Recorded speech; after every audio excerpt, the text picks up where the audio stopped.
लेते हैं तो वंदना जो हम करते हैं, तो उसमें हम वंदना में देखते हैं क्या, सूर्य सौर मथेन्दुरी च पदवीं सन मंगलम मंगल सद्बुद्धि च बुधो गुरुश्च गुरुताम शुक्रम सुखम संसनि राहु बाहुबलम करोतु सतत। ये क्या कह रहा है? ये कह रहा है कि राहु क्या है, राहु बाहु के बल को दे रहे हैं। राहु बाहु बलम करेति सतत केतु कुलस्योन्नति। केतु की बात अगली कक्षा में करेंगे, लेकिन अभी जो राहु है वो क्या है, राहु बल है। और कौन सा बल है? बाहु का बल है, मंगल बल नहीं है। सूर्य सौर मथेन्दुरी च पदवीं षण मंगलम मंगल, मंगल मंगल कारक है, लेकिन राहु जो है वो बलशाली है। और कैसा बलशाली है? वो हमारे बाहु का, हमारे हाथ का बल है राहु। इसके बारे में बता रहे हैं, ठीक है। दूसरी जो वंदना हम करते हैं नवग्रह स्तुति के अंतर्गत, तो नवग्रह स्तुति के अंतर्गत हम यह देखेंगे कि जो नवग्रह स्तुति है ना, उसमें हमें देखने को मिलता है कि ये जो नवग्रह में इनके बारे में वर्णन किया गया, उसमें क्या किया गया? उसमें किया गया है अर्धकाय महावीर्य चंद्र चंद्र आदित्य मर्दनम, चंद्रादित्य या चंद्र आदित्य मर्दनम सिंहिका गर्भ संभूतम तम राहुम प्रणमाम्य। ठीक है। अब ये क्या है? अर्धकाया है, आधा काय है। अर्धकाया आधा शरीर, अर्धकाया महावीर्य, महाबलशाली है। महाबलशाली मंगल नहीं है, महाबलशाली कौन है? राहु है। चंद्र आदित्य मर्दनम, जो चंद्रमा और आदित्य दोनों का मर्दन करने वाला है, जो चंद्रमा के ऊपर भी हावी है और आदित्य के ऊपर भी हावी है। ग्रहण कौन लगाता है? राहु ही लगाते हैं ना। हम लोग यदि शास्त्रों में जाएं तो राहु ही लगाते हैं। सिंहिका गर्भ संभोतम, ये किसके गर्भ से उत्पन्न है? सिंहिका नाम की राक्षसी के गर्भ से उत्पन्न है।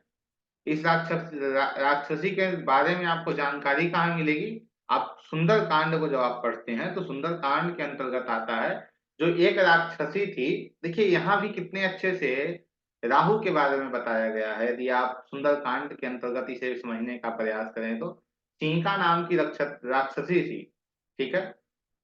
जैसे सिंह का नाम राक्षसी का ऐसा ही कोई एक चौपाई है जिसके अंतर्गत इनका वर्णन मिलता है, वो स्पष्ट मुझे स्मरण में नहीं है। तो इस राक्षसी का काम क्या था? एक ही काम था कि भाई जो ऊपर से जा रहा है उसकी छाया को शब्द को समझिएगा, उसकी छाया को पकड़ लेना, उसके छाया को पकड़ के उसकी छाया को ही खा जाना, या फिर उसके छाया को पकड़ कर खींचना, जिससे उसकी छाया पकड़ने से वो व्यक्ति पकड़ में आ जाता था और उस व्यक्ति को खा जाना, जो जानवर है या जो भी है उसे खा जाना। और उसका अंत किसने किया? हनुमान जी ने किया। हनुमान जी ने उसका अंत कर दिया। तो कहने का तात्पर्य हमारा यह है कि यदि हम बात कर रहे हैं कि सिंहिका की, तो सिंहिका किसे पकड़ रही है? छाया को। छाया कौन है? राहु है। छाया कौन है? राहु है। तो सिंहिका गर्भ संभूत, जो सिंहिका गर्भ से उत्पन्न हुए हैं, तम राहुम प्रणवाम में है, मैं प्रणवाम में, मैं उस राहु को प्रणाम करता हूं। तो ये महाबलशाली का तात्पर्य है ना कि जहां भी बैठेगा वहां से आपको बलशाली बना देगा, जहां भी बैठेगा। राहु के बारे में बहुत सारी भ्रांतियां हमारे जीवन में है कि भाई राहु खराब है, राहु बुरा है, राहु ऐसा है, राहु वैसा है, राहु गुरु चांडाल योग है, राहु सूर्य जो है पित्त दोष को बना रहा है, राहु शनि जो है वो कहा जाए तो पिशाच योग या फिर तंत्र योग को बना रहा है। लेकिन ऐसा कुछ नहीं है। ये सिर्फ वो चीजें हैं जिसे हम समय हमेशा देखते आए हैं, उन चीजों को हमने कभी नहीं देखा राहु में जो हमें देखने चाहिए। राहु वो सब बिल्कुल नहीं है जो जिन चीजों को हम देख रहे हैं। राहु जो है वो एक तरीके से यदि समझा जाए तो राहु एक ऐसा ग्रह है हमारे कुंडली में जो हर बाउंड्री को ब्रेक करने की क्षमता रखता है, हर बाउंड्री को तोड़ने की क्षमता रखता है, वो है राहु। अब हर बाउंड्री को कौन तोड़ेगा? मंगल नहीं तोड़ सकता है। अर्थात यदि आपके दूसरे भाव में राहु बैठ गया है तो आप धन के लिए हर संभव प्रयास करें कि धन मेरे पास आए। अपने परिवार के लिए आप हमेशा प्रयास करें कि मेरे जो परिवार है उन तक मैं पहुंचूं। राहु का तत्व क्या है, माफ करना, राहु के जो वर्ण है वो क्या है, शुद्र है। आपने देखा होगा जो शुद्ध वर्ण की जो सोच रखते हैं, पुनः मैं बता दूं, मैं किसी वर्णों पे नहीं जा रहा हूं, मैं ग्रहों की वर्ण की बात कर रहा हूं। और उसके अंतर्गत वर्ण जो है वो सिर्फ इसलिए है कि भाई वो व्यक्ति कर्मों को दर्शा रहा होता है। तो जो शुद्ध वर्ण है ना, वो ऐसा व्यक्ति किसी भी काम को करना पसंद करता है। भाई कोई भी काम है मैं करूंगा, उससे मुझे मिलने चाहिए, क्योंकि सेकंड में बैठा हुआ रहा हुआ है, उसे पैसे चाहिए। वो किसी भी काम को पैसे करके पैसे कमाना चाहेगा और वो कमाएगा। ठीक है, तो राहु महाबलशाली इसलिए राहु को कहा गया है।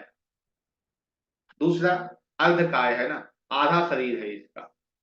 दूसरा मंत्र पराशर जी लिखते हैं, उसमें कहते हैं वो, कराल बदना, कराल बदना, खड़ग चर्म शूली वरप्रदा, सिंहस्थो नीलवर्णश्च राहु देव प्रकल्प प्रकल्प्यते। क्या कहते हैं कि कौन है कराल वदन, कराल वदना, जो देखने में भयंकर है, हाथ में खड़ग दिए हुए है, और सिंह पे सवार है, शेर पे चलता है, वर प्रदान करने वाला है, नील वर्ण है, नीला शरीर है, ऐसे राहुदेव की कल्पना है, या फिर ऐसे राहुदेव हैं। राहु के बारे में यह विस्तार किया गया है, कराल बदन है। ठीक है, अब कराल बदन यह बता रहा है कि भयानक है। अब इससे हम भयानक समझ रहे हैं, सिंह पे चलने वाला है। अब राजा जो है वो शेर है। अब जो शेर को भी अपने कंट्रोल में रख सकता है वो राहु है। जब हम साइन की बात करते हैं तो 5 नंबर साइन क्या है, 5 नंबर साइन शेर है ना, सिंह है ना, और उसका स्वामी कौन है, सूर्य है। तो जो सूर्य का भी मर्दन कर रहा है, चंद्र का भी मर्दन कर रहा है, वो राहु है। राहु की एक विशेषता क्या है, राहु यदि उपचय भाव में चले जाएं, उपचय भाव 3, 6, 10, 11, तो इसमें बहुत शुभ फल देते हैं, बहुत शुभ फल देते हैं। और जब हम अरिष्ट भंग योग पढ़ रहे थे तो उसमें आपको यह स्मरण होगा कि जो अरिष्ट भंग योग होता है वो कैसे बनता है। तो यदि कोई अशुभ ग्रह उपचय भाव में चले जाएं, 3, 6, 10, 11 भाव में चले जाएं, तो एक अरिष्ट भंग योग का निर्माण करते हैं।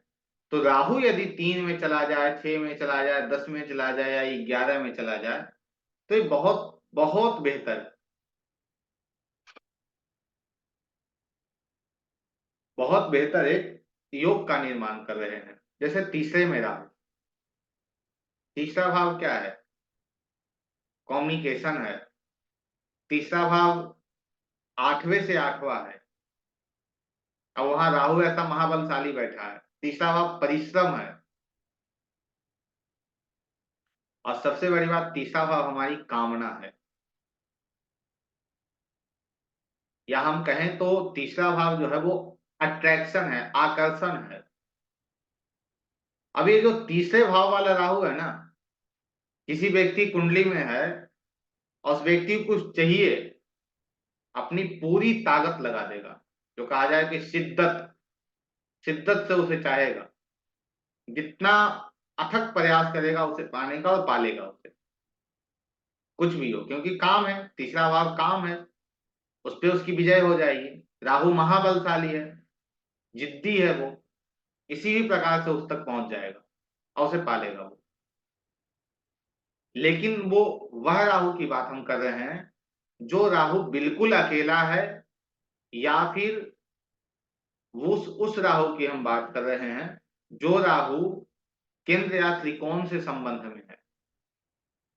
यदि तीसरे के स्वामी के साथ वो चला गया तो आपके जीवन में वो समस्या खड़ी कर देगा, और वो समस्या खड़ी करेगा जो आप सोच भी नहीं सकते।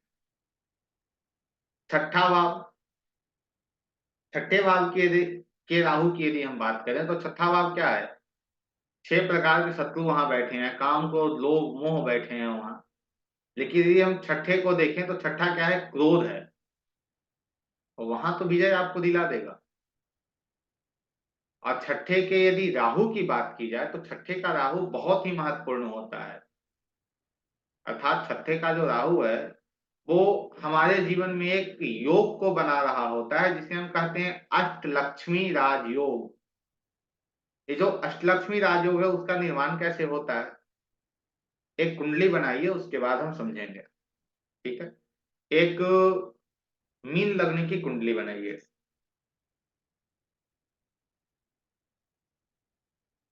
मीन लग्न की एक कुंडली बनाइए, गुरु लग्न में, शुक्र और शनि दूसरे भाव में, मंगल और बुध और सूर्य तीसरे भाव में,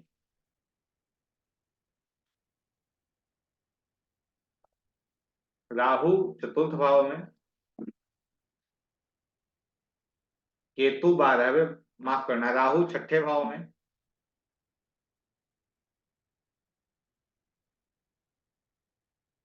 चंद्रमा नवम भाव में और केतु द्वादश में, 12वें भाव में। अब इस कुंडली में जो सर एक बार अष्टलक्ष्मी, पुनः बता दे रहे हैं, गुरु लग्न में है, फर्स्ट हाउस में गुरु, शुक्र और शनि सेकंड हाउस में, मंगल सूर्य और बुध थर्ड हाउस में, राहु सिक्स हाउस में, चंद्रमा नाइन्थ हाउस में, केतु ट्वेल्थ हाउस में। ठीक है, अब ये जो योग है, राहु कहाँ है, छठे में बैठे हैं। छठे में राहु बैठे हैं वो ठीक है, लेकिन एक और ग्रह की आवश्यकता पड़ती है हमें अष्टलक्ष्मी राजयोग के लिए। वो जो ग्रह है वो गुरु है। अर्थात यदि राहु षष्टम में अर्थात छठे भाव में बैठे हों, गुरु यदि केंद्र में अर्थात 1 4 7 10 में केंद्र में बैठे हों, तो व्यक्ति के जीवन में एक योग का निर्माण करते हैं। वो योग क्या है, अष्टलक्ष्मी राजयोग। अष्टलक्ष्मी राजयोग का निर्माण वो कर रहे हैं।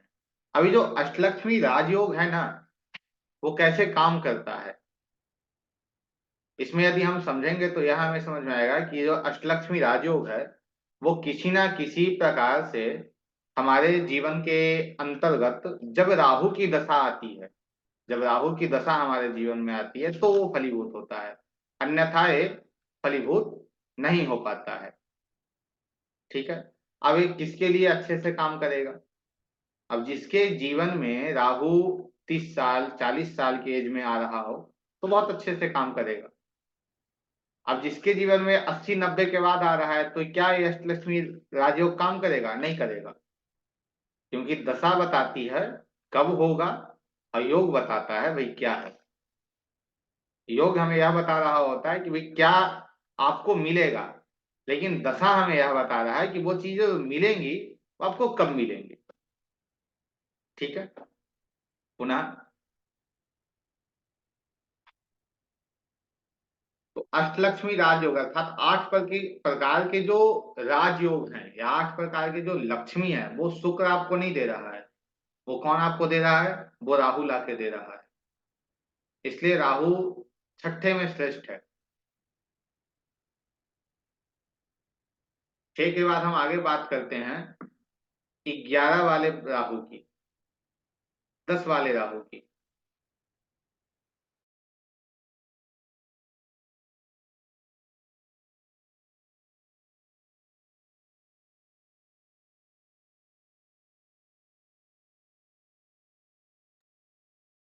दसम में राहु, अब दसम में जो राहु है उसका काम क्या है, उसका काम जो हमारे जीवन में है वो यह काम उसका है कि भाई प्रोफेशन है, 10वां भाव। 10वां भाव क्या है, प्रोफेशन है। अब उस प्रोफेशन के लिए, उस प्रोफेशन में कोई ब्रेक कर सकता है अर्थात उन ऊंचाइयों को प्राप्त कर सकता है तो राहु कर सकता है। राहु के लिए एक और बात कही गई है, वो यह कहा गया है राहु के बारे में, यदि आपका 10म भाव में राहु है तो जो चीजें अर्थात आपने जिसकी पढ़ाई की है उससे विपरीत आप काम करते हैं। आपने पढ़ा कुछ और आप काम क्या कर रहे हैं, वो काम आप कुछ और कर रहे हैं।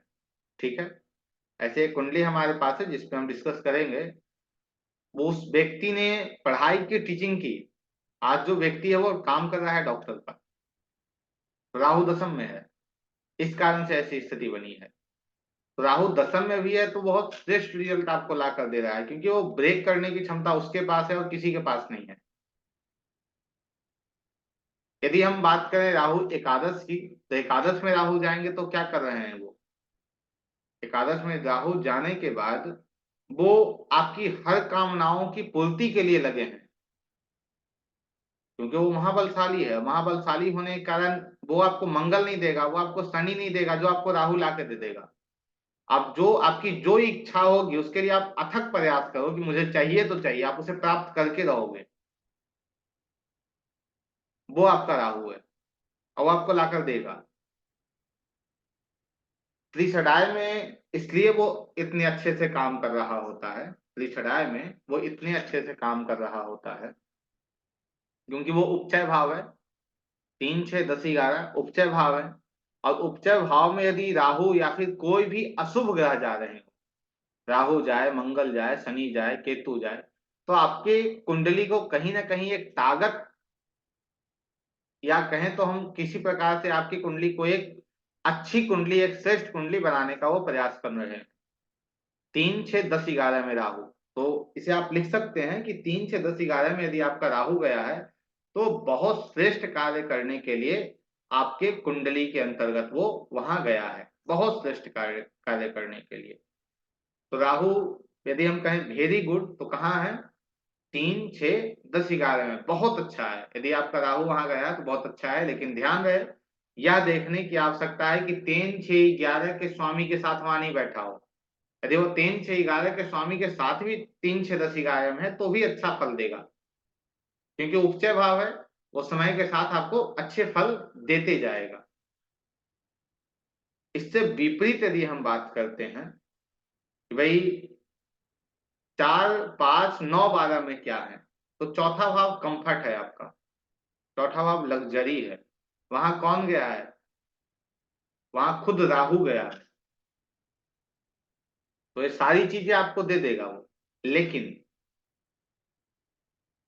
देने के लिए उसमें लेने के लिए आपको अपने कंफर्ट जोन से बाहर आना पड़ेगा। जब राहु चतुर्थ में जाएगा तो केतु दशम में चला जाएगा। अब आप स्वयं बताइए कि यदि कौन श्रेष्ठ काम करेगा, केतु 10th वाला अच्छा काम करेगा या राहु 10th वाला अच्छा काम करेगा, बताइए। राहु 10th वाला अच्छा काम करेगा, अपने काम को मन से करेगा, अच्छे से करेगा, या केतु 10th वाला अच्छे से करेगा? राहु राहु। राहु करेगा। अब राहु इसलिए करेगा, राहु 10th वाला अच्छे से काम करेगा क्योंकि उसका एक ध्यान होगा वहां, एक उसकी फोकस होगी वहां। उसे अपने आप को 4 गुना नहीं, 10 गुना नहीं, 100 गुना ऊपर ले जाना है, बढ़ाना है। उसकी एक भूख है, राहु भूख है। एक मेरी वीडियो है राहु केतु के अंतर्गत, आप उसे देखिएगा जाकर। वो उसमें राहु भूख केतु संतुष्टि, उसका जो टाइटल है वही है कि राहु भूख केतु संतुष्टि। तो राहु भूख है, उसे कुछ चाहिए, उसके लिए वो अथक प्रयास करेगा। लेकिन केतु वहां चला जाएगा, 4 में राहु आ जाएगा, तो आप कहेंगे अरे यार मुझे ऐसा चेयर दे दो जिसका मैं बटन दबाऊं और लेट जाए, बटन दबाऊं तो पैर दबाने लगे, पंखे को चलाने के लिए मुझे उठना नहीं पड़े, पास में कहीं बटन हो दबाएं तो पंखा चलने लगे, पानी सामने आ जाए। चतुर्थ में राहु गया है, उसे कंफर्ट जोन में चला गया वो। और केतु दशम में गया है, अब केतु दशम में है तो वह संत आदमी है। अब संत को कर्म से क्या मतलब, उसे कोई मतलब नहीं है कर्म से, वो कर्म से भागा फिरेगा, कोई मतलब ही नहीं उसे कर्म से। तो यहाँ अलग हो गया। तो ऐसे जातक को आप क्या कहेंगे, ऐसे जातक को आप यही कहेंगे भाई आप कुछ भी करो, आप अपने कंफर्ट जोन से बाहर निकल जाओ, आपको चीजें मिल जाएंगी। या हम कहें तो ये जो जातक होगा ना, उसकी ऐसी सोच होगी, ये ऐसा सोचेगा अपने जीवन में कि भाई सबसे पहले हमें तो भाई जियो को खरीद लेना है, उसके बाद अडानी का जो सीमेंट का जितना कारोबार है उसे ले लेना है। अब करेगा कुछ नहीं, सिर्फ सोचेगा, क्योंकि राहु कहाँ गया, मन में गया है, चतुर्थ में गया है। वो सिर्फ सोचेगा बैठ के। अब वो करेगा कब, उसे कहिए भाई जियो तो बाद में खरीदोगे, पहले एक चाय का स्टॉल ही लगा दो। मतलब उसे कंफर्ट जोन से ढकेल के बाहर कर देना होगा आपको। वे पहले बाहर निकलो इस चीज से, तो तुम कुछ कर पाओगे, तो वो कर लेगा। काम उसे फिर कैसे करना होगा? केतु 10th में है, उसे अपने बारे में नहीं सोचना होगा मुझे क्या होगा। अब देखिए, एक व्यक्ति के साथ विडंबना क्या बन जाएगी। राहु दशम में बैठा है, उसकी इतनी सारी इच्छाएं हैं कि कुछ कहा नहीं जा सकता। ये कर लूं, वो कर लूं, ऐसा कर लूं, वैसा कर लूं, भाई घर में ये होना चाहिए, वो होना चाहिए। अब केतु दशम में है, और केतु कुछ करेगा नहीं। तो उसकी सोच क्या होनी चाहिए? उसकी सोच यह होनी चाहिए, केतु दशम में है तो मैं कर्म करूंगा, लेकिन उस कर्म से मुझसे ज्यादा लोगों को फायदा होना चाहिए। संत है ना, संत का काम क्या है? संत का काम है कि भाई माला फेरते रहो, भगवान देते रहेगा। लोगों को तुम बांटते रहो, लोग तुम्हें देते जाएंगे। तो ये जातक का काम क्या होना चाहिए कि भाई यदि कोई फैक्ट्री भी हम शुरू कर रहे हैं, तो उसमें क्या है कि भाई 100-200 लोगों को काम मिलेगा, तो इसकी फैक्ट्री चल पाएगी। यदि वो सोचेगा कि भाई मुझे ही सब मिल जाए, तो समस्या आ जाएगा उसमें। केतु 10th में बैठा है, तो 3, 6, 10, 11 वाला राहु तो बहुत श्रेष्ठ है, लेकिन 4 वाला जो राहु है वो थोड़ा समस्यादायक है, क्योंकि केतु वो दशम में गया है। अब 5 वाले राहु की हम बात करें, तो 5 में राहु गया है तो बुद्धि में राहु है, ऐसे स्थान पे राहु गया है जो कह रहा है भैया बहुत कुछ करना है, बहुत कुछ करना है जीवन में। लेकिन इस व्यक्ति को वो सारी चीजें नहीं मिल पाएंगे। क्यों नहीं मिल पाएंगे? 5 से ठीक सामने 11 में कौन गए? केतु गए। अब केतु 11 में गया तो भाई इसे 2 रुपए भी मिल जाएंगे, संतुष्ट होकर बैठ जाएगा। चलो कुछ नहीं, मिल तो गया, कुछ भी मिला, मिलने दो। अब इसकी ऐसी स्थिति होने के कारण कुछ बेहतर नहीं कर पाएगा, क्योंकि एक संतुष्ट राजा जो होता है वो कभी अपने राज्य का विस्तार नहीं करता है। उसका एक राजधर्म होता है, मुझे अपने राज्य का विस्तार करना है। तो राहु एकादश में बहुत अच्छा है, लेकिन राहु 5 में बैठा है, वो अच्छा नहीं है। कब अच्छा है वो? जब वो 1, 5, 9 या 1, 4, 7, 10 किसी के स्वामी के साथ वहां बैठ गया, तो बहुत अच्छा फल आपको दे देगा। या राहु अकेले बैठ गया तो बहुत अच्छा फल आपको दे देगा। यदि राहु किसी प्रकार त्रिषणाय के साथ बैठ गए, 8वें के स्वामी के साथ बैठ गए, तो समस्या निश्चित आपके जीवन में वो ला कर देंगे। तो 5वें में राहु ठीक है, लेकिन उतना बेहतर नहीं माना जाएगा। शिक्षा के लिए बहुत अच्छा है, लेकिन शिक्षा भी कब मिलेगी? जो आप घर को छोड़ दोगे तब मिलेगी। 5वें में राहु है, राहु कह रहा है भाई घर से ऐसे जगह चले जाओ जो घर से दूर हो, तो आपको मिल जाएगा। एक बहुत बड़ी बात, जहां भी राहु बैठते हैं उस घर से संबंधित जो संबंध है उसे डैमेज करते हैं बहुत। जो कहा जाए, जैसे 3 में राहु बैठ गए, 3 में राहु बहुत अच्छे हैं आपके लिए, लेकिन किसके लिए खराब है? एक खराब किसके लिए हो जाएंगे? आपके छोटे भाई बहनों के लिए समस्यादायक हो जाएंगे। 6ठे में राहु बैठ गए, तो छठा भाव क्या है? आपके ननिहाल पक्ष का है, आपके मामा का है, आपके ननिहाल पक्ष को हानि कर देगा। 10th में राहु क्या है? आपके प्रोफेशन को बड़ा बढ़ा देगा, लेकिन किसके लिए हानिदायक हानिकारक है? यह आपके आपका जो स्पाउस है उसकी माता के लिए हानिकारक है। अर्थात आपकी सास के लिए हानिकारक हो जाएगा। एकादश में है तो आपके बड़े भाई के लिए हानि, बड़े भाई या बड़े बहन, बड़ी बहनों के लिए हानिकारक हो जाएगा। तो जहां राहु बैठेगा, उससे जो संबंधित, उससे जो संबंध है, उस संबंध को कहीं ना कहीं ये समस्या दे रहा होगा। 9 में राहु बैठ जाए, अब 9 भाव जो है वो भाग्य का स्थान है, धर्म का स्थान है, और वहां कौन आ गया? अनकंट्रोल्ड डिजायर आया है। अब 1, 5, 9 में गया है, धर्म त्रिकोण में गया है। अब इसकी इतनी डिजायर है, वे ब्रेक करना चाह रहा है कि मैं ब्रेक कर दूं चीजों को, मैं तोड़ दूं। अब क्या करेगा यहाँ राहु बैठकर?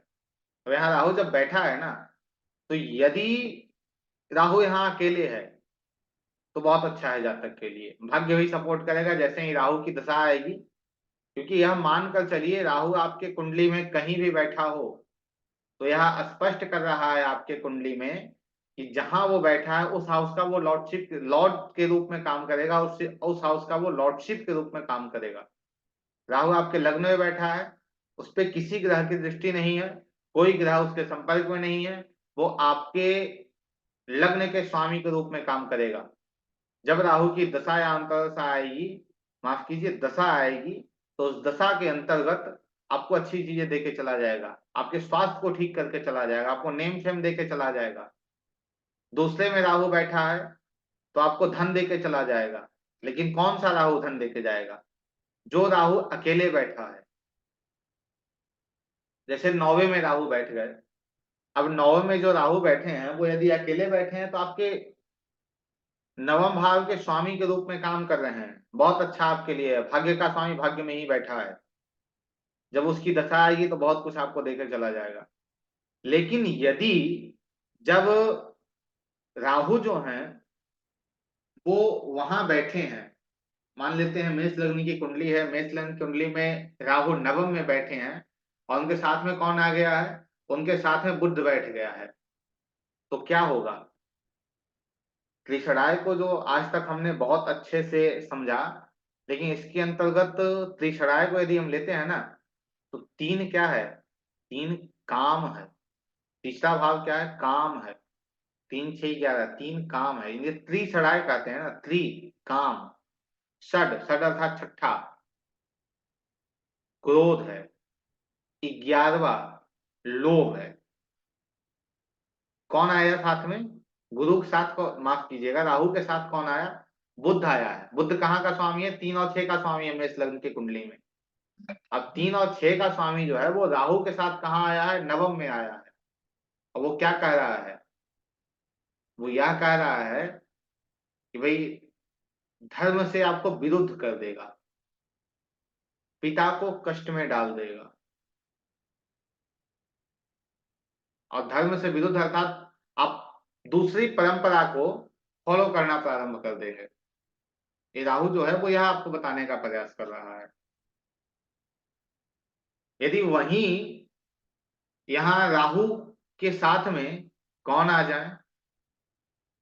सूर्य आ जाए। सूर्य जो है वो मेष लग्न की कुंडली में 5वें के स्वामी है। अब क्या होगा? अब यह जो व्यक्ति है वो एक धर्मात्मा के रूप में काम करेगा, अपने धर्म को बहुत अच्छे से एक ऊंचाई पे ले जाने का प्रयास करेगा, बहुत अच्छे से अपने धर्म को लेके काम करेगा। क्योंकि अनकंट्रोल्ड डिजायर है ना, इसे समझना है तो सिर्फ इससे ही समझ लीजिए, जिसका कंट्रोल नहीं, ऐसी इच्छा है इसकी। यदि वो खराब स्थिति में है तो बहुत बहुत बेकार तरीके से आपको लेके चला जाएगा। क्योंकि जब वो खराब है तो आपकी इच्छा भी जो है वो बुरी ही आएंगी। यदि वो अच्छा है तो आपको धर्म संगत इच्छाएं आपके जीवन में देगा वो लाकर।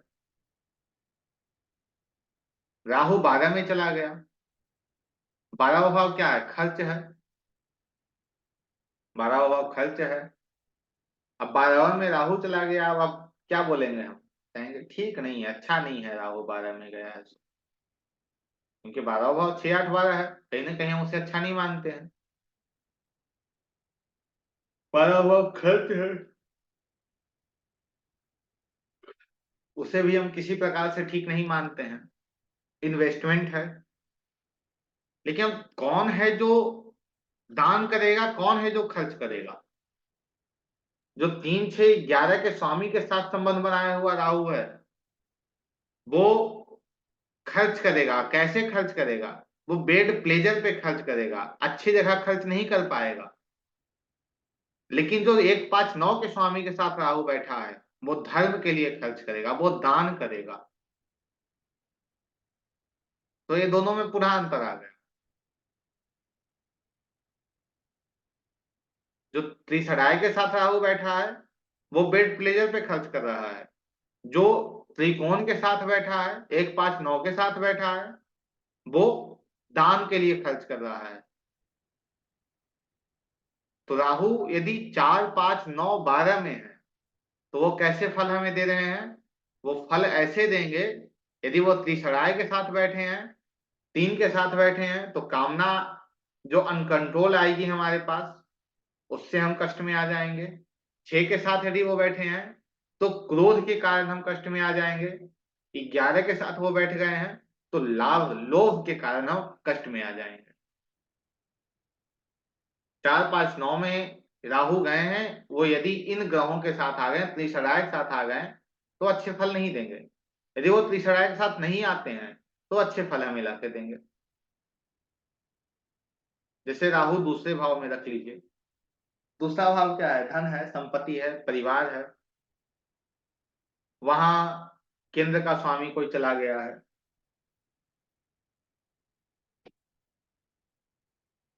वहां कोई केंद्र का स्वामी चला गया है, तो क्या अच्छे फल देगा? निश्चित देगा, खराब फल नहीं देगा वहां। तो राहु यदि दूसरे भाव में है, 7वें में है, 8वें में है, शुभ ग्रहों के साथ हैं, तो अच्छे फल आपको दे रहे हैं।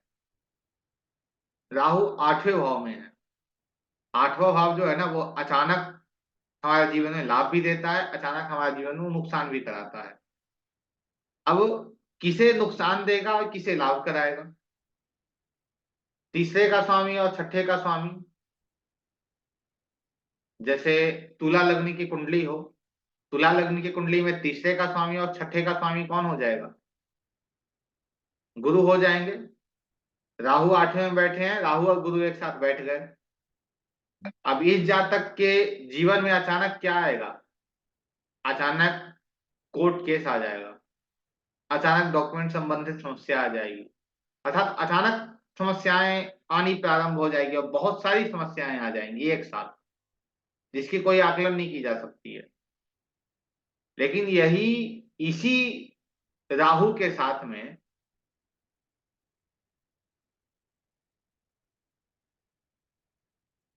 शनि आ जाए तो कैसा रहेगा?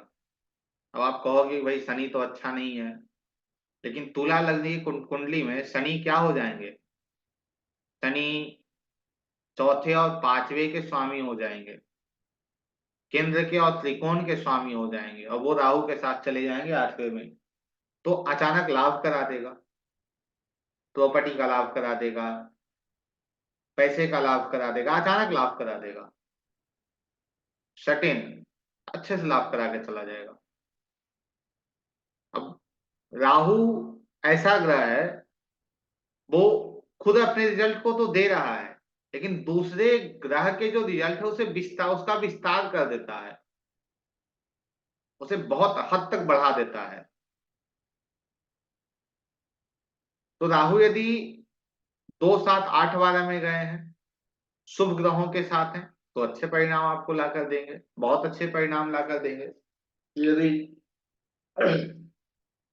यदि राहु 4, 5, 9, 12 में है, ठीक है, चौथे में, 5वें में, 9वें में,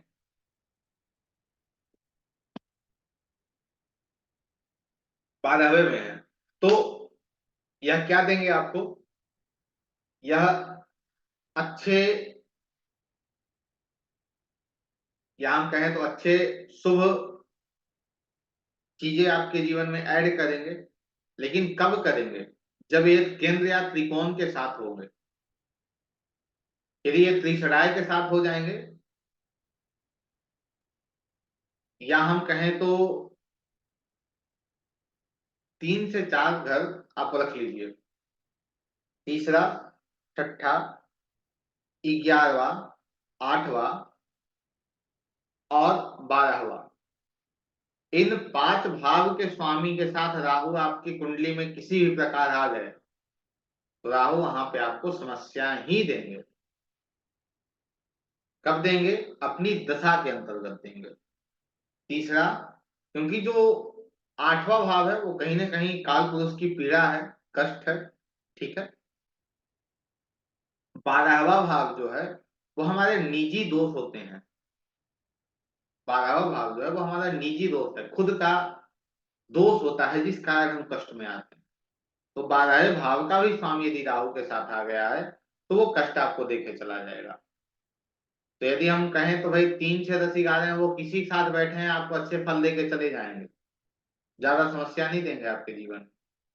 यदि 4 5 9 12 में बैठे हैं और वो पाप ग्रह के साथ आ गए हैं, पाप ग्रह जैसे हम लॉर्डशिप से ले लें, कार्यात्मक ले लें या नैसर्गिक ले लें, तो समस्या दे देंगे।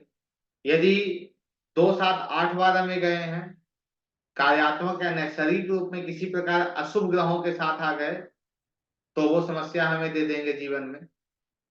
ठीक है। पुनः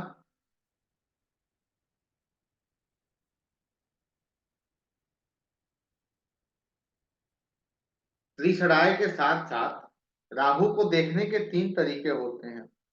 ठीक। राहु के देखने के क्या क्या तरीके हैं?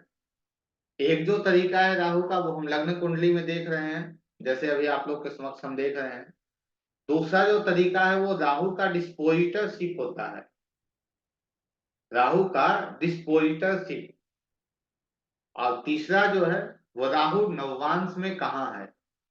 ये 3 रूल से हम राहु को देख पाते हैं या समझ पाते हैं पूरे तरीके से। लग्न कुंडली में वो कहाँ है, कैसी स्थिति में है, किसके साथ है, किसके साथ नहीं है। और राहु का जो डिस्पोजर है, जो डिस्पोजिटरशिप है, राहु किस राशि में बैठा है, किसके राशि में बैठा है वह।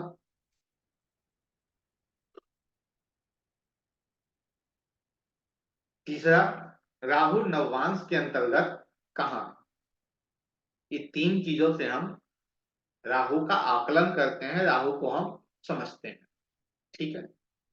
राहु अपनी महादशा के अंतर्गत इन चीजों को देते हैं, लेकिन जब हम राहु के अंतर्दशा की बात करें तो यह समझ लीजिए, कोई भी ग्रह अपने अंतर्दशा में अपने आप को पूर्ण रूप से जागृत कर देता है। अपनी अंतर्दशा में कोई भी ग्रह अपने आप को पूर्ण रूप से जागृत कर देता है। अर्थात राहु की यदि दशा अंतर्दशा आई है तो आपके जीवन में क्या होगा। यदि आपका राहु अच्छी स्थिति में है तो ठीक है, यदि राहु आपका अच्छी स्थिति में नहीं है तो अचानक समस्या आपके जीवन में देना शुरू कर देगा। यदि हम 2 4 ग्रहों की बात करें, जैसे चंद्रमा, चंद्रमा के अंदर यदि राहु आते हैं तो क्या देंगे। चंद्रमा के अंदर जब राहु आएंगे तो आपको मानसिक पीड़ा दे देंगे, और अनेक प्रकार की मानसिक पीड़ा आपको दे देंगे।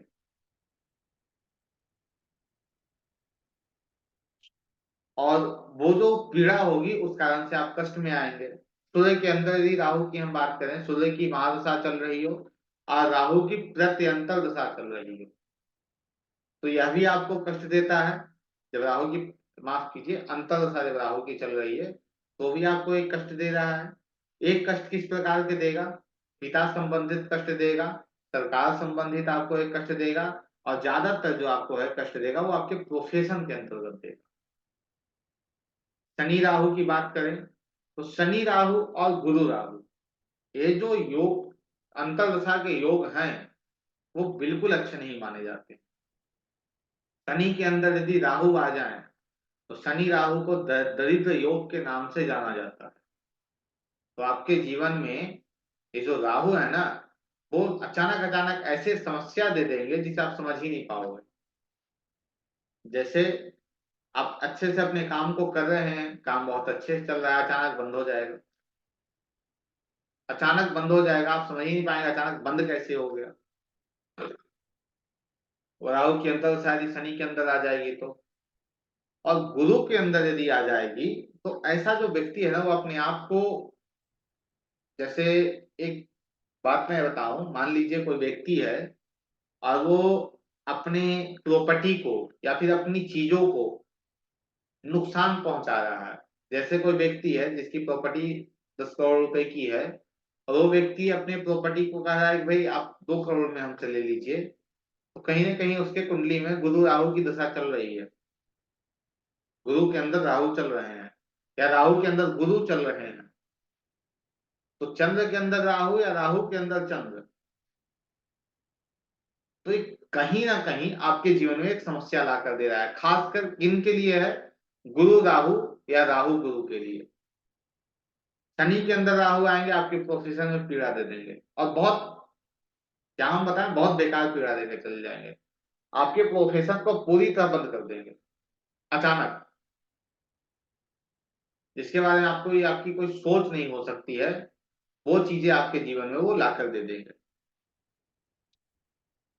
तो राहु यदि 1 4 7 10 में हो, केंद्र स्थान में बैठे हो, और त्रिकोण के स्वामी के साथ उनका संबंध हो, तो ये जो राहु है वो क्या हो जाएंगे आपके लिए, योग कारक हो जाएंगे, योग कारक राहु हो जाएंगे। राहु यदि त्रिकोण में बैठे हैं,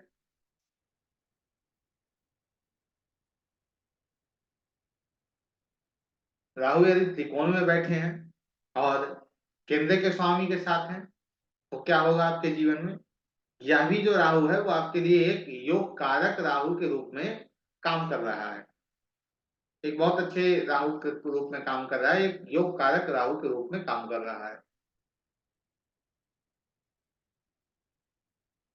राहु का जो डिस्पोजिटर है ना, डिस्पोजिटर अर्थात राहु जिस ग्रह से संबंध बना रहा हो, राहु जिस ग्रह से संबंध बना रहा है, जैसे राहु गुरु के राशि में बैठा हो और गुरु का संबंध राहु से बन रहा है, तो राहु को एक पावर मिल रही है, राहु एक पावरफुल अच्छे ग्रह के रूप में आपके समक्ष आ रहा है। राहु का जो डिस्पोजिटर है, जो उसका लॉर्डशिप, जो उसका लॉर्ड है, राशि लॉर्ड है, वो किसी प्रकार से उसके संपर्क में आ जाए तो उसके लिए और अच्छा है। ठीक है। राहु है क्या, राहु अनियंत्रित इच्छाएं हमारी है, राहु नियंत्रित इच्छा नहीं है, अनियंत्रित इच्छा है। राहु जहर है, राहु साप है, राहु नशीली पदार्थ है, राहु बुरी आदतें हैं। राहु को यदि आपको समझना है तो एक समझ लीजिए सिर्फ, क्या, राहु बंधन है। राहु क्या है, बंधन है। राहु भ्रम है। राहु को यदि समझना है तो तीर्थ स्थान राहु है और गंगा स्नान राहु है। यदि किसी के कुंडली में राहु की दशा या अंतर्दशा आ गई, तो आप देखेंगे वह जो व्यक्ति है वो तीर्थ को जा रहा है, गंगा स्नान को जा रहा है। नाड़ी ज्योतिष के अंतर्गत,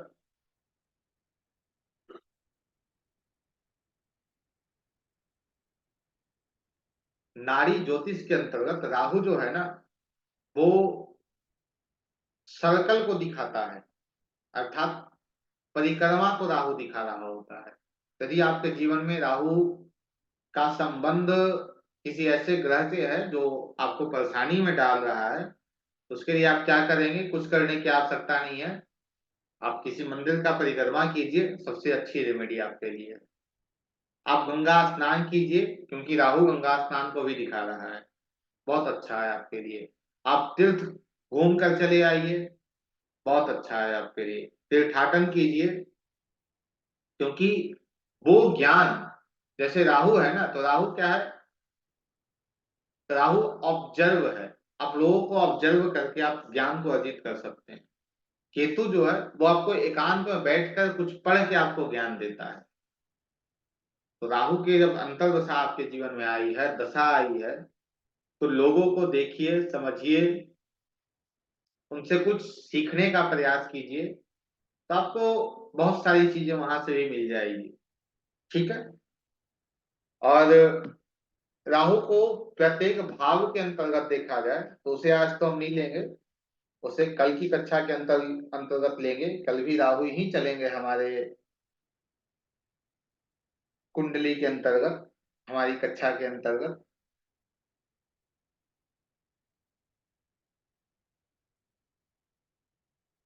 जहां राहु बैठा हो,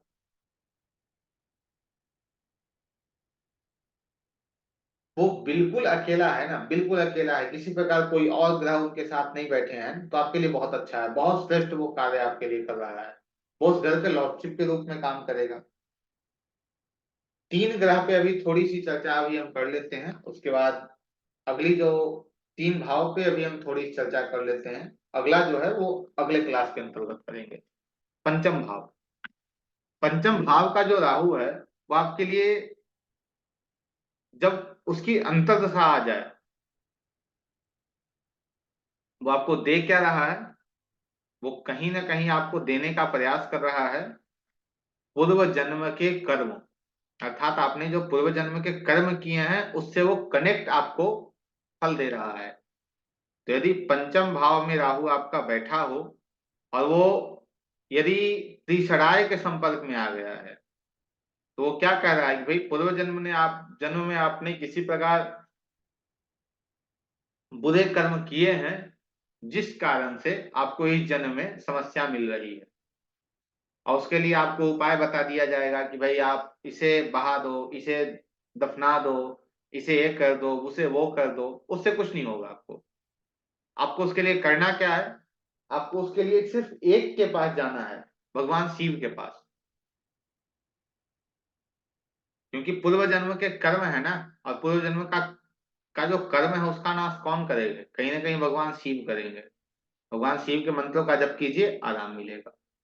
सप्तम में राहु है, तो वहां आ जाएगा कि आपके दाम्पत्य जीवन को समस्या कर रहा है, लेकिन वो कब करेगा? जब वो त्रिषणाय के साथ आ जाएगा तो आपके जीवन में समस्या करेगा। यदि वो त्रिषणाय के साथ नहीं होगा तो जीवन में समस्या नहीं करेगा। ठीक है। एक कुंडली में आप लोगों के समक्ष रख रहा हूं, उसे देखिएगा।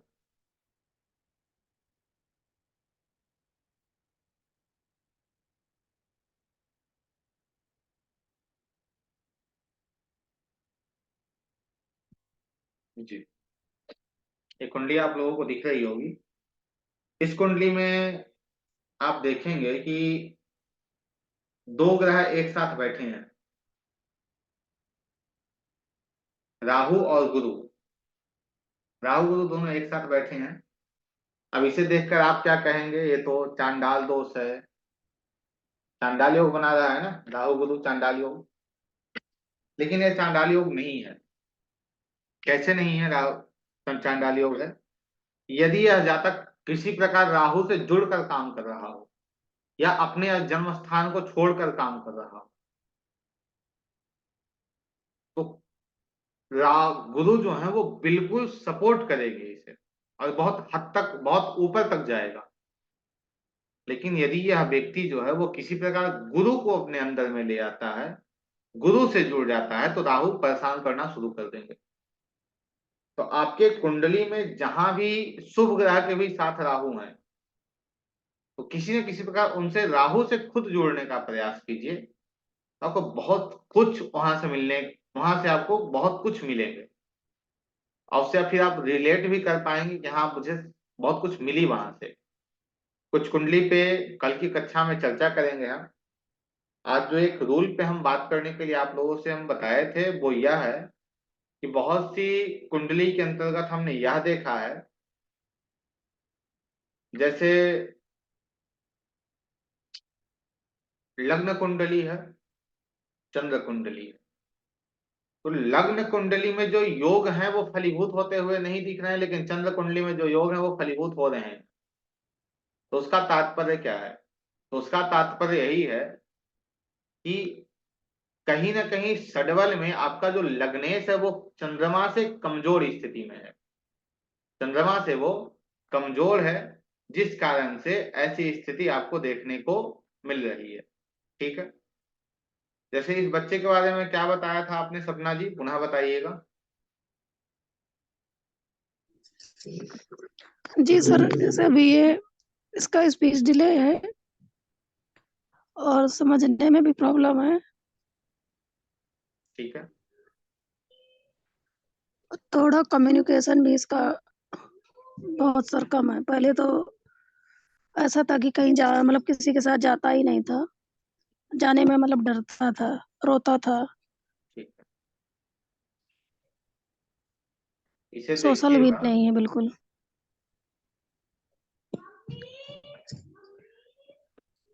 अब इसे देखिए और इस कुंडली में कुछ समझने का हम प्रयास करते हैं। प्रयास क्या करना है? कम्युनिकेशन, या स्पीच डिले, ये सब किसके कारक हैं? फॉर्म पे हम बात करें तो बुद्ध है, कम्युनिकेशन बुद्ध है, बात करने की कला बुद्ध है, जो हम बोलते हैं वो बुद्ध है, ठीक है। मेमोरी की हम बात करें तो वो खुद बुद्ध है। तो कहीं ना कहीं बुद्ध हमें क्या दिख रहा है इनकी बातों से कि बुद्ध इफ्लिक्टेड स्थिति में है, पीड़ित अवस्था में है। बुद्ध कहाँ है? बुद्ध 12वें में बैठा है, 7वें भाव में बैठा है। किसके साथ बैठा है? शुक्र के साथ बैठा है और सूर्य के साथ बैठा है। अब कोई इसमें आपको त्रिसराय दिख रहे हैं, कोई कष्ट देने वाले दिख रहे हैं? सूर्य 12वें का स्वामी है, जो यह बता रहा है कि ऐसे ग्रह के साथ, ऐसे जो जिस ग्रह के साथ बैठेगा वैसा वो हो जाएगा, ठीक है। तो सूर्य यहाँ बुध के साथ बैठा है। बुध क्या है? बुध खुद लग्नेश है। तो यहां से आपको कुछ समझ में आ रहा है? कुछ नहीं आ रहा है। दूसरे भाव की यदि हम बात करें, क्योंकि दूसरा भाव भी खुद स्पीच है, दूसरे भाव में कौन बैठे हैं? गुरु बैठे हैं। गुरु चौथे और 7वें के स्वामी है, तो गुरु भी वहां अच्छी कंडीशन में है। राहु का कोई संपर्क वहां से नहीं हो रहा है, केतु का कोई संपर्क वहां से नहीं हो रहा है। मैलेफिक ग्रह किसी प्रकार इन सब ग्रहों से संपर्क में नहीं है। जन्म कुंडली तो ये बता रही है ना, लेकिन जन्म कुंडली से थोड़ा सा हम हटेंगे, अर्थात हम बुद्ध को देखें तो बुद्ध की क्या डिग्री हमें मिल रही है? 96। बुद्ध कमजोर स्थिति में है, अर्थात लग्नेश कमजोर है, लग्न कमजोर है। लग्नेश के स्थान पर फिर हम कौन सी कुंडली को लेकर आएंगे? चंद्र कुंडली को। चंद्र कुंडली अर्थात जहां चंद्रमा बैठा है उसे हम लग्न बना लेंगे।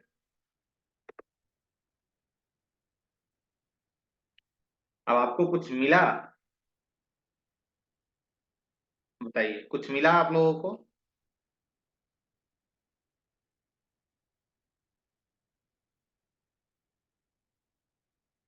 नहीं मिला। सूर्य कहाँ के स्वामी है? तीसरे के स्वामी है। तीसराए हो गए। कहाँ बैठे हैं? बुद्ध के साथ बैठे हैं। कहाँ बैठे हैं? बुद्ध के साथ बैठे हैं। शुक्र कहाँ के स्वामी है? पांचवें के स्वामी है और दूसरे के स्वामी है। कहाँ बैठे हैं? बुद्ध के साथ बैठे हैं। अर्थात पांचवा भाव क्या है? पूर्व जन्म के कर्म है। दूसरा भाव क्या है? खर्च है, बीमारी है। छठ तीसरा भाव क्या है? 8वें से 8वां है, अर्थात मृत्यु तुल्य कष्ट को दे रहा है। उससे भी छोड़कर यदि हम बात करें, क्योंकि स्पीच की बात हो रही है, वाणी की बात हो रही है, दूसरे भाव की बात हो रही है, तो दूसरे भाव में कौन बैठे हैं? राहु बैठे हैं। और दूसरे से दूसरे की हम बात करें, भयात भावम को हम देखें तो दूसरा कौन है? तीसरा है। तीसरा भाव का स्वामी कहाँ है? वो भी बुद्ध के साथ गया है। क्योंकि दूसरे को यदि हम और अच्छे से देखना चाहते हैं तो किसे देखते हैं? तीसरे को देखते हैं। तीसरे का स्वामी कौन है? बुद्ध। बुद्ध के साथ गया, तीसरा होकर वहां बुद्ध को परेशान कर रहा है, ठीक है। पुनः यदि हम और अच्छे से इसे एक्सप्लेन करना चाहें कि इन सब से भी मुझे संतुष्टि नहीं है कि भाई बच्चे को ऐसी समस्या क्यों आ रही है, तो आपको यह दिखेगा मंगल की जो दृष्टि है वह कहाँ जा रही है? मंगल की दृष्टि कहाँ जा रही है? 8वीं दृष्टि मंगल की जा रही है वहां। मंगल की 8वीं दृष्टि है, अर्थात कष्ट है। कहाँ गया? और मंगल कहाँ कहाँ की चीजों को लेके चल रहा है? तीसरा, रोग। और माफ कीजिएगा, छठा रोग। और छठे से छठा जो एक्सट्रीम लेवल के रोग को आपको दे रहा है, बीमारियों को दे रहा है, वो यहां चला गया। मंगल वहां देख रहा है। इस कारण से राहु वहां पीड़ा में आए। तो राहु क्या किए? राहु वहां पीड़ा में तो आए हैं, लेकिन राहु उसे और बड़े लेवल के पीड़ा में लेकर चले गए। क्योंकि राहु जैसे भाई ऐसा है, तो ऐसा प्लैनेट है जिसके साथ होगा उसके साथ हो लेगा, उसके साथ चल चलेगा। तो इस कारण से इस बच्चे को जो है वो कहीं ना कहीं ऐसी समस्या आ रही है। ठीक है। राहु के डिस्पोजिटरशिप की हम बात करें तो राहु का जो डिस्पोजिटरशिप किसके पास है? चंद्रमा के पास है। चंद्रमा भी मंगल से पीड़ित है। ठीक है। एक बार हम देख लेते हैं नववांश को। नववांश को देखकर हमें कुछ और समझ पाए हम।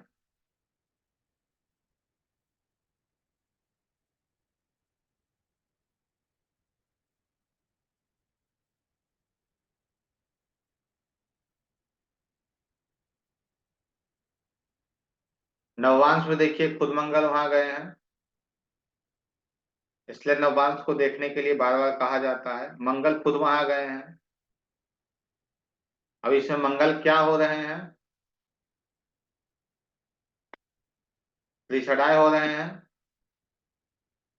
रोग कहाँ गया? दूसरे में चला गया। तो यह भी बता रहा है कि भाई यहां भी समस्या मिल रहा है। तो जो चंद्र कुंडली बता रही थी वही नववांश कुंडली बता रही है, और लग्न कुंडली का कोई लेना देना इससे है ही नहीं। तो मेरे जो कहने का वो सरल और सात्विक अर्थ सिर्फ इतना ही है कि कहीं ना कहीं यदि हम इन चीजों को देख रहे हैं और समझ रहे हैं तो हमें यह समझ में आता है कि भाई आपका यदि लग्न मजबूत है अर्थात लग्नेश जो है वो षडबल में अच्छा है तो आप लग्न कुंडली देखिए। यदि लग्नेश षडबल में अच्छी स्थिति में नहीं है तो आप चंद्र कुंडली को देखिए। इसे मैंने कभी किसी पुस्तक में नहीं पढ़ा है, ना ही मैंने किसी किसी टीचर्स के अंतर्गत सीखा है। जो मेरे कुछ अनुभव रहे उसके अंतर्गत मैं इस चीज को देखता हूँ, हर बार देखता हूँ कि भाई लग्न कुंडली और चंद्र कुंडली में ये समानता देखी जाती है। ठीक है। ये दो चीजें हमें यहां से मिल गई हैं। दशा किसकी चल रही है? बच्चे का जो जन्म हुआ वो दशा किसकी चल रही है? अभी दशा गुरु की चल रही है, गुरु के अंदर शुक्र चल रहे हैं। ठीक है। अब शुक्र चल रहे हैं तो शुक्र इन चीजों को क्यों दे रहे हैं? शुक्र इन चीजों को क्यों दे रहे हैं? शुक्र का संबंध मंगल से हो रहा है।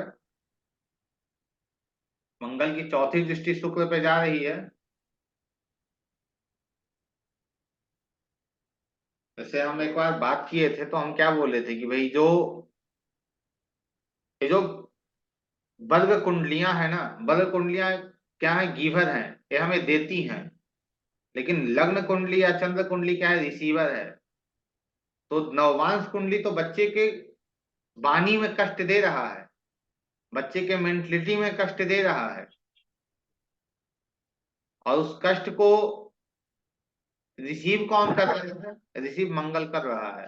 और मंगल अपनी चौथी दृष्टि से शुक्र को दे रहा है, और शुक्र अपने दशा में बच्चे को दे रहा है। इसे समझ पा रहे हैं आप लोग या नहीं पा रहे हैं वो बताइए। समझ रहे हैं? राहुल जी समझ में आ रहा है आपको? जी सर। जी सर। कल्पना जी आपको समझ में नहीं आ रहा है?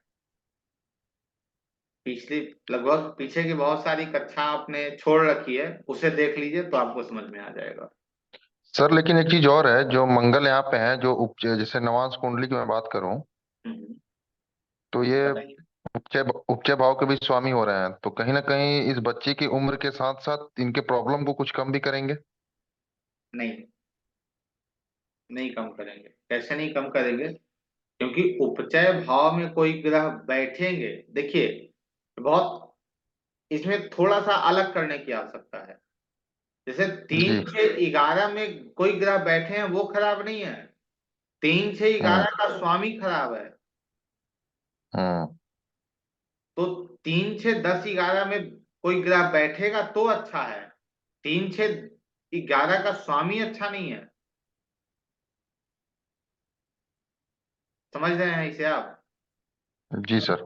उपचय भाव यदि मंगल तीसरे के 11वें के स्वामी होकर 3 6 10 11 में चले जाते बहुत अच्छा था, हम्म। कोई समस्या नहीं था। लेकिन वो गए कहाँ है, दूसरे में गए हैं, तो ये समस्यादायक है।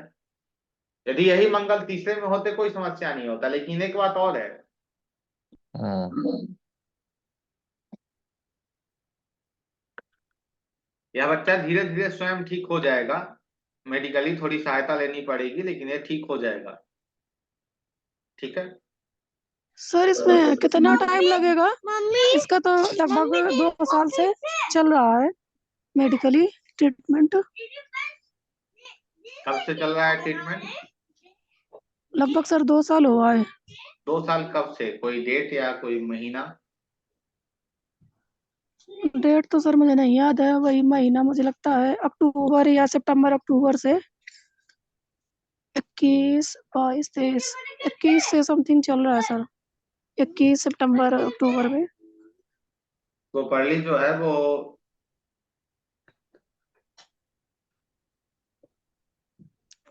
दो प्रॉपरली हजार चल रहा है। बाईस से कंटिन्यू इसकी जो है वो चल रही है चीजें। ठीक है। अब तो इस कुंडली के अंतर्गत बहुत सारी चीजें मिली, मैं आपको कॉल पे बता दूंगा रेमेडी क्या करना होगा, बच्चा ठीक हो जाएगा, उसके लिए आप निश्चिंत रहिए। ठीक है, उसके लिए चिंता करने वाली बात नहीं है। दूसरा, इसकी सर कुंडली को, 1 मिनट कल्पना जी, जी इसकी कुंडली को यदि हम और अच्छे से देखें तो पूर्णवसु गुरु, गुरु की अंतर्दशा, चुप। गुरु का स्वामी 9 और 12,